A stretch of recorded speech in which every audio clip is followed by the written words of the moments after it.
Assalamualaikum warahmatullahi wabarakatuh. Ketemu lagi bersama saya, Pak Habib Alamsyah, dalam mata pelajaran Pendidikan Pancasila dan Kewarganegaraan.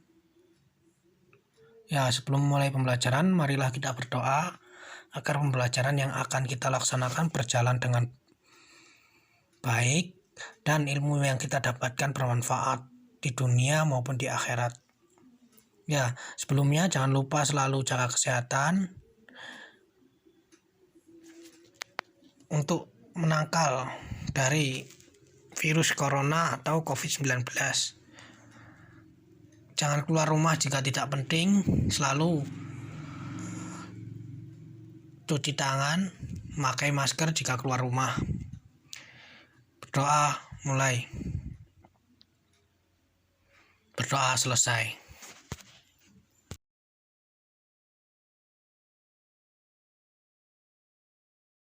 Ya, sekarang bab 5, Sumpah Pemuda dalam Bingkai Bhinneka Tunggal Ika. Negara Kesatuan Republik Indonesia lahir karena dipertegas oleh sikap dan komitmen pemuda untuk berbangsa satu dan bertanah air satu, Indonesia.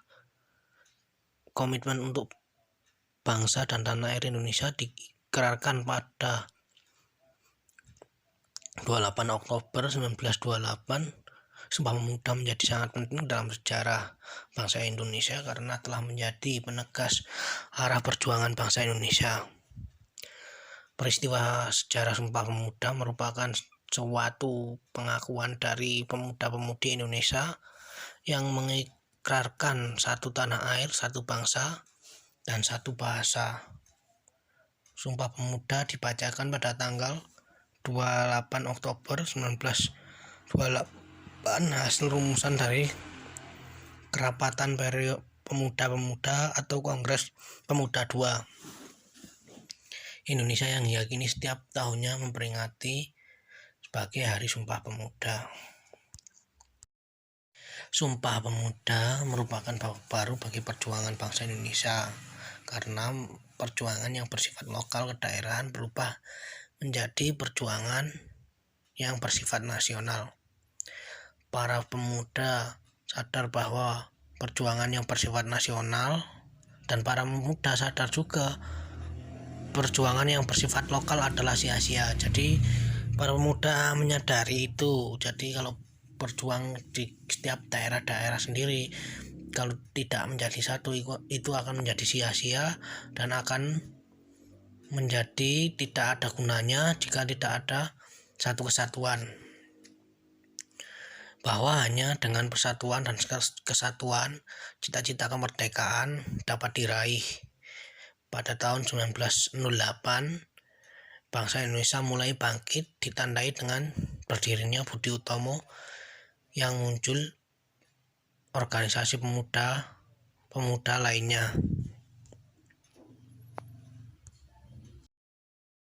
Yang pertama yaitu organisasi pemuda Trikoro Darmo. Trikoro Darmo didirikan oleh R. Saidman Wiryo Sanjoyo dan kawan-kawan di gedung Stovia Jakarta pada tahun 1915.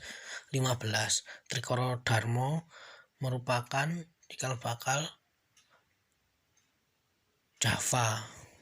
Ia memiliki 3 visi mulai yaitu sakti berarti kekuasaan dan kecerdasan, budi berarti kasih bijaksana, bakti berarti kasih sayang. Tujuan Trikoro Darmo sebagai berikut: mempererat tali persaudaraan antara siswi Bumi Putra pada sekolah menengah dan kejuruan, menambah pengetahuan umum bagi anggotanya, membangkitkan dan mempertajam peranan untuk segala bahasa dan budaya. Ya, yang kedua sekarang Jong Sumatera. Ini organisasi yang berdiri kedua. Organisasi Pemuda Pelajar Sumatera ini didirikan pada tahun 1917 di Jakarta. Pada Kongres ketiga Yong Sumatera Bond melontarkan pemikiran Muhammad Yamin, yaitu anjuran agar penduduk Nusantara menggunakan bahasa Melayu sebagai bahasa pengantar dan bahasa persatuan. Ya, yang ketiga yaitu Yong Ambon, Yong Minahasa, Yong Celebes didirikan pada tahun 1918. Selanjutnya antara tahun 1918 sampai 1919 salah satu tokoh yang dilahirkan dari Persatuan Pemuda Minahasa adalah Samratulangi. Samratulangi adalah pahlawan nasional. Organisasi kepemudaan yang tidak berlatar belakang suku dan kedaerahan adalah Perhimpunan Indonesia. Perhimpunan Indonesia beranggotakan para pemuda dari berbagai suku dan pulau di Indonesia. Kongres Pemuda 1 telah menunjukkan adanya kekuatan untuk membangun persatuan dari seluruh organisasi pemuda yang ada di Indonesia. Kongres Pemuda 1 berhasil merumuskan dasar-dasar pemikiran bersama. Kongres Pemuda 2 dikenal sebagai Kongres Pemuda 28 Oktober 1928, dilaksanakan dalam 3 sesi di 3 tempat berbeda oleh penggagasnya Organisasi Perhimpunan Pelajar-Pelajar Indonesia atau PPI yang beranggotakan pelajar dari seluruh wilayah Indonesia. Dalam peristiwa Sumpah Pemuda yang bersejarah tersebut diperdengarkan lagu kebangsaan Indonesia untuk yang pertama kali diciptakan oleh W.R. Supratman, ya. Lagu itu sempat dilarang oleh pemerintah kolonial Hindia Belanda, tetapi para pemuda terus menyanyikannya. Sumpah Pemuda telah menjadi jiwa, ya, dan semangat yang terus terpatri itu adalah sudah terteken di dalam hati sanubari para pemuda, suatu semangat yang dibangun atas dasar kesamaan nasib dan cita-cita yang kemudian dibungkus dengan komitmen. Semangat Sumpah Pemuda mencapai puncaknya pada tanggal 17 Agustus 1945 ketika Soekarno-Hatta atas nama bangsa Indonesia memproklamarkan kemerdekaan Indonesia. Kemerdekaan memberikan kesempatan bagi bangsa Indonesia untuk mewujudkan masyarakat yang bersatu, berdaulat, adil, dan makmur. Ya, semangat Sumpah Pemuda dapat dijabarkan dalam nilai-nilai berikut ini. Kami putra dan putri Indonesia mengaku bertumpah darah satu, tanah Indonesia. Tanah Indonesia adalah seluruh wilayah Indonesia, baik darat dan laut. Tanah Indonesia sangat indah dan kaya. Bangsa lain menyebut sebagai Zamrud Khatulistiwa. Kita bangun kecintaan dan kebanggaan terhadap tanah air Indonesia sekarang ini dengan menjaga lingkungan kita, melestarikan lingkungan kita, menjaga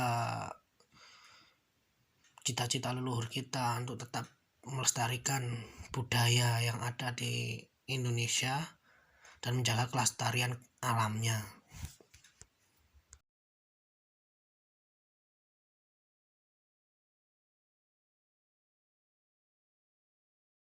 Yang kedua, kami putra dan putri Indonesia mengaku berbangsa yang satu bangsa Indonesia.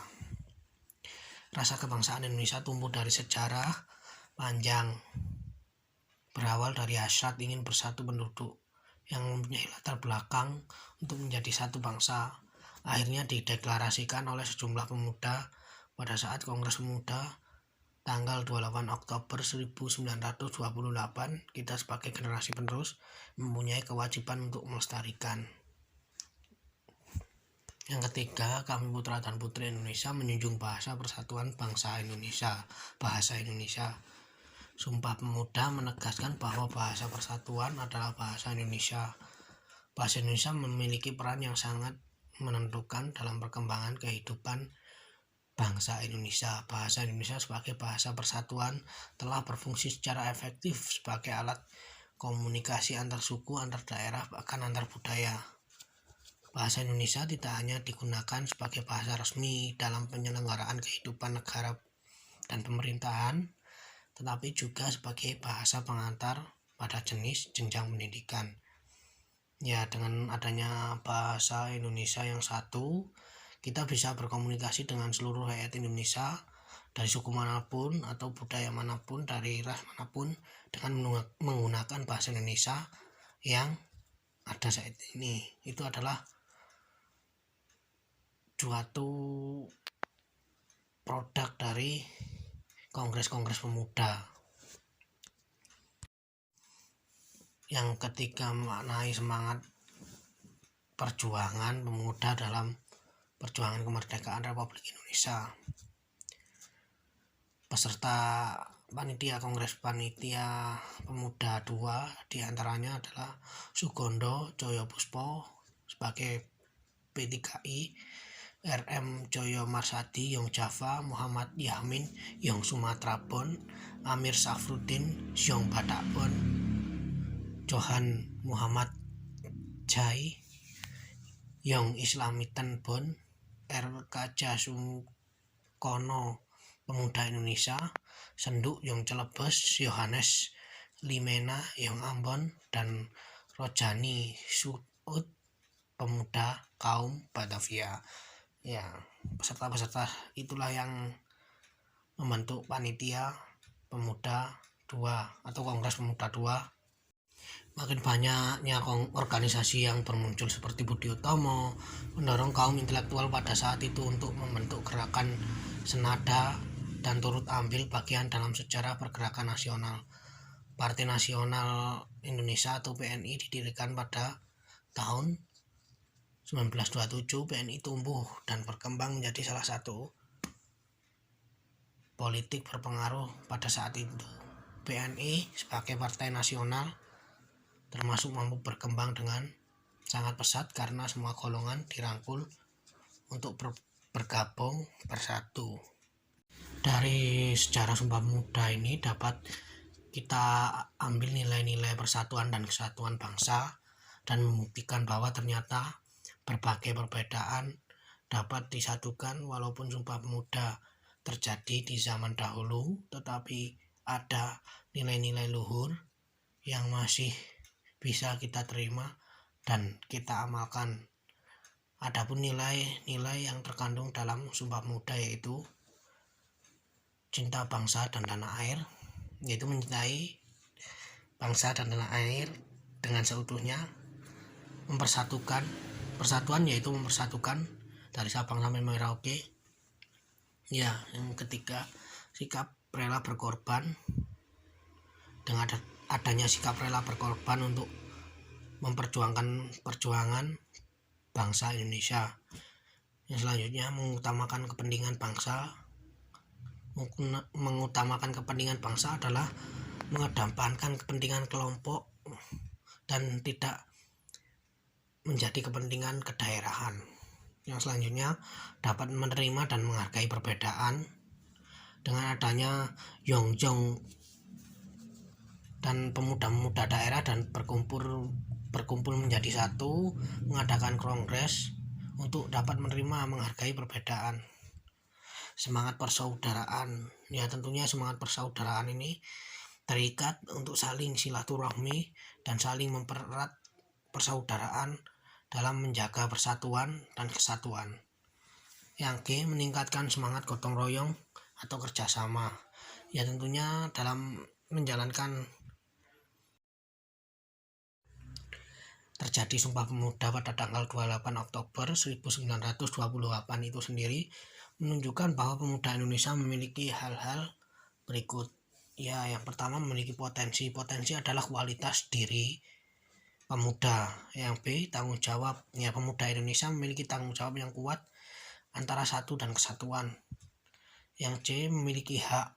Yang pemuda Indonesia memiliki hak untuk ingin mandiri, ingin menjadi pemerintahan Indonesia yang mandiri, tidak bergantung pada pemerintahan kolonial yang saat itu masih dijajah. Yang D, karakter bangsa Indonesia adalah keras pada waktu saat memperjuangkan kemerdekaan Republik Indonesia. Yang E, aktualisasi diri, yaitu mengedepankan fakta-fakta yang ada dengan cara menjadi kongres-kongres pemuda, mempersatukan kongres pemuda untuk membahas agar bangsa menjadi satu bahasa, satu bangsa tanah air Indonesia.